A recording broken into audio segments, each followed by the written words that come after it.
Salut à tous, on se retrouve pour une nouvelle vidéo. Je vous en dis plus après l'intro et c'est parti.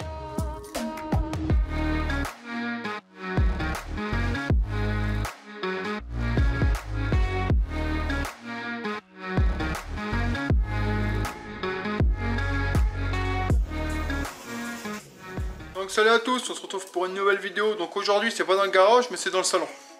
Pourquoi? Parce qu'il n'y a plus de place dans le garage. À l'heure actuelle il n'y a plus de place.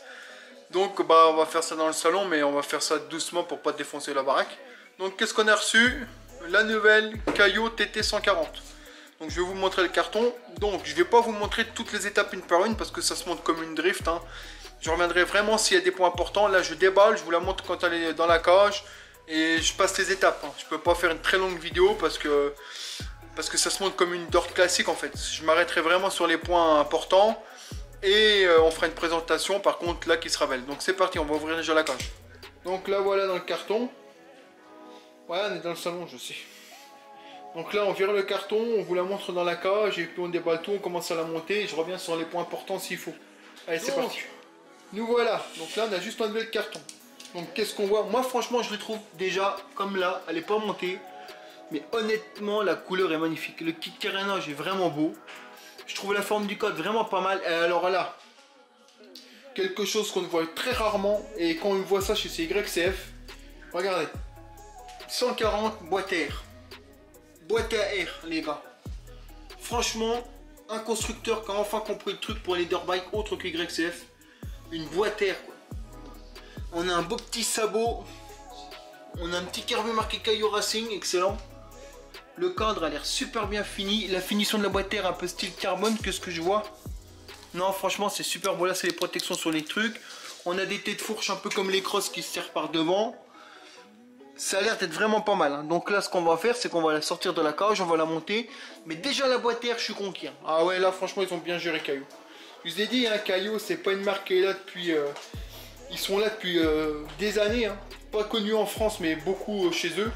Et là ils se développent en France et honnêtement leurs motos sont vraiment pas mal. Donc là allez, on sort de la cage et voilà. Donc me revoilà vite fait. Donc on est en train de la monter.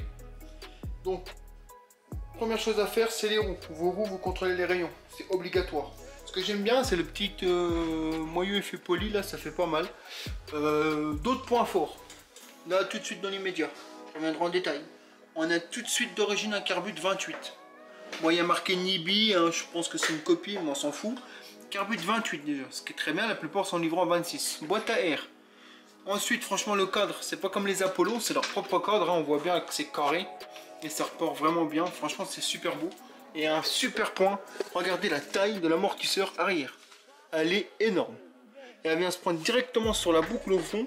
Ça veut dire que l'amortisseur, elle a une superbe inclinaison, elle est pas toute droite, elle est bien penchée. De plus, on a une chaîne d'origine en 428 alors que la plupart c'est du 420. Franchement, elle a des super bons points. C'est un truc de malade. Alors, elle aura forcément des points négatifs, hein. Je vois déjà la fourche que je trouve un peu petite. Par contre, pas les têtes de fourche. Les têtes de fourche sont super, c'est comme les crosses. Mais bon, faut l'avoir fini. Là, on va continuer le montage. Mais honnêtement, c'est super bien fini. Regardez la cartouche. Ils ont copié un peu style FMF là, c'est ce qu'ils disaient. Franchement c'est bien foutu, c'est super bien foutu. On continue de la monter, on monte les roues et je vous reprends une fois qu'elle est sur roue. Allez c'est parti. Donc petit arrêt minute. Donc ce qui est super aussi c'est que regardez, le T, enfin le pontet pour visser le guidon il est en un seul bloc, un peu comme les KTM. Et ce qui est super c'est que sur le tête de fourche on a deux positions, soit en haut, soit en bas. On peut régler si on le veut plus devant ou plus derrière, un peu comme les KTM, comme sur ma KTM. Ça c'est bien pensé, c'est vraiment bien pensé aussi, encore un bon point. Donc petit point important, la bavette vient se fixer ici, la plaque en ferraille vous la fixez ici. Ensuite elle descend derrière comme ça, voilà. Et Cédric vient nous fixer la bavette ici. Donc un truc que je trouve un peu dommage, c'est qu'ils ont pris un plastique dur, moi j'aurais pris un plastique mou, bon bah c'est pas grave. Vous voyez quelques détails comme ça, donc plaque en ferraille vient se fixer là et vous mettez la bavette dessus. Voilà, donc après il vous reste à monter le carénage arrière qui va ici. C'était fait exprès, donc du coup on va le remonter. Et puis on a quasiment fini. Allez on vous reprend. Donc me revoilà les amis. Donc là on est le lendemain, hein. Donc la voici dehors finie, montée. Donc la première vidange a été faite. Maintenant il me reste à faire quoi? Contrôle des rayons parce qu'ils n'ont pas encore été faits, mais bon elle n'a pas roulé donc forcément c'est pas très grave pour le moment. Donc franchement, mon avis comme ça, première vue, elle est vraiment pas mal, hein. Honnêtement elle est belle, enfin moi j'aime bien. Bon après le kit déco, ça c'est les protections, faut les recoller. Bon ça c'est un peu comme tous, hein, un kit déco qui est un peu mal collé à certains endroits, bon ça c'est un peu toutes les pites. Sinon honnêtement elle est belle, hein. Elle est vraiment belle cette petite caillou. Donc pour rappel c'est le TT 140. Dispo chez Mini MX et sûrement peut-être de revendeurs, hein, parce que c'est pas leur marque à eux. Honnêtement elle est belle, enfin moi j'aime bien. Alors elle n'est pas parfaite, hein. Comme j'ai dit il y a des bons points et des mauvais points. Je vous ferai une vidéo de présentation complète, hein, de revenir dans les détails, mais pour les points positifs, on a une amortisseur arrière de 3,60. Bon, et comme je dis les amortisseurs c'est jamais top, hein. C'est de l'entrée de gamme qu'ils mettent dessus. Mais bon, point positif 3,60 à l'arrière, c'est-à-dire si on veut le remplacer par une V-Shock en 3,60, on est bon. Autre point positif, on a carbut 28 d'origine, avec boîte à air, ce qui est vraiment pas mal. On a un radiateur d'huile gros volume, hein, c'est ce qu'on met sur les 160 habituellement, avec les grosses durites. Sur un 140 c'est vraiment rare de voir ça, sur un, je veux dire, sortie d'usine. La petite boîte à air qui est ici, avec le petit 28 Nibi, enfin je pense que c'est une copie, hein, mais bon, c'est pas grave ça. Après on a une chaîne en pâte de 428. Bon les pneus ça reste des pneus d'entrée de gamme, bon ça c'est tous pareil. Ce que j'aime bien moi là-dessus, c'est l'assise. L'assise est vraiment large, alors même si on a plus tendance à rouler vers là, c'est vraiment large.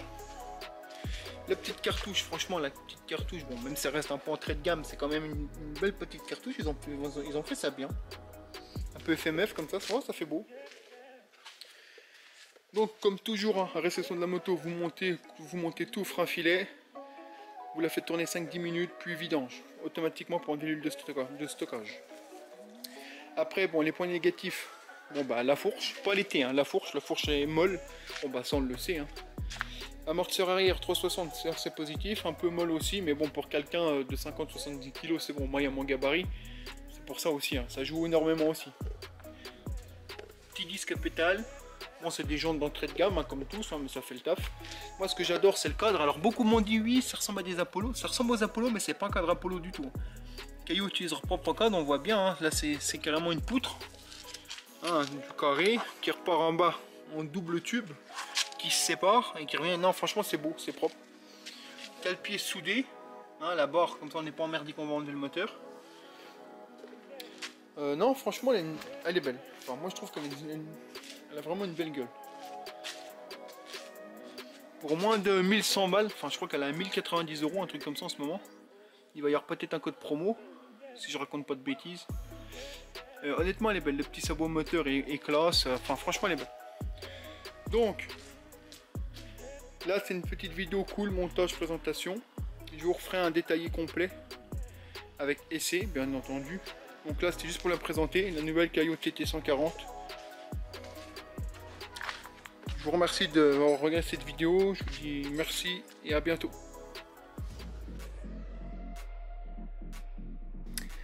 Bon, on se retrouve chez le tournoi pour un petit passage au banc.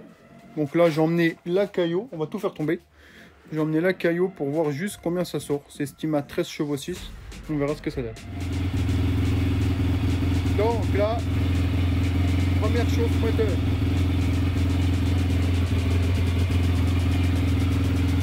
Je vais chauffer tranquillement. Histoire de pas tout péter. Voilà.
Les voisins vont plus t'aimer.